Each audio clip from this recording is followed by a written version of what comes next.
60. Dear Kiddo, take my hand into darkness. The abyss of hilarity. Imagine, if you will, a life unspooling like an old VHS tape caught in a blender. That was me, post-ejection from the family homestead in a spectacle that made the Hindenburg look like a calm day at the park. You know when you watch a disaster unfold in slow motion? My life was just that, only instead of a car, it was my relationship with Mom. And instead of slow motion, it was an express train to WTF-ville. I had warned Mom that her dramatic eviction of me would steer us into choppy waters. And boy, was I right. There should have been a background narrator saying, "And here, folks, is where the shit truly hits the fan."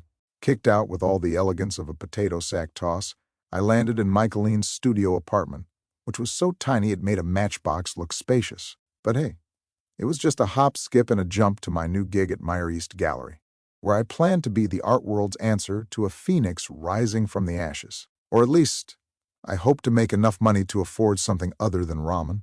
Chaos, however, had other plans. Dirk, the gallery owner, was more elusive than a unicorn, leaving me to nurse the gallery back to health solo. It was like trying to revive a corpse with a feather duster. And the new CO worker? Not a psycho, which was a win, but together we were still trying to save a ship that was more whole than hull. Just when I was getting my sea legs under me as gallery resuscitator and chief stress case, Mom decided I needed a vacation, a babycation, because when you're financially in the red, clearly the best move is to jet off to never, never land. I tried explaining my dire financial straits and the importance of my job.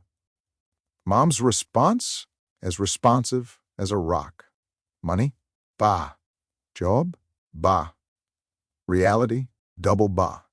Mom was committed to her fantasy with the zeal of a conspiracy theorist at an alien convention. And like a doomed moth, she kept fluttering towards this vacation idea until we reached the grand finale, the dramatic exit. Picture this, low and slow. A supposedly peaceful dinner. Me, mid-bite of what might have been the best brisket since the dawn of time, when Mom, with the dramatic flair of a soap opera star, throws her napkin at me like she's on Dine and Dash. The series and bolts. There I am, left with 2 plates, 2 drinks, and an existential crisis. This wasn't a one-off. Oh, no, this was a trend. Left at the table with unwanted food more times than I cared to count, I started to ponder if I was cursed. Perhaps, during my birth, an ancient curse was muttered under someone's breath, dooming me to be perpetually abandoned mid-meal by my own kin. So, there you have it, kiddo. My life at this juncture, broke, job-stressed, and playing host to Mom's dramatic exits during meals. But don't worry, the saga only escalates from here.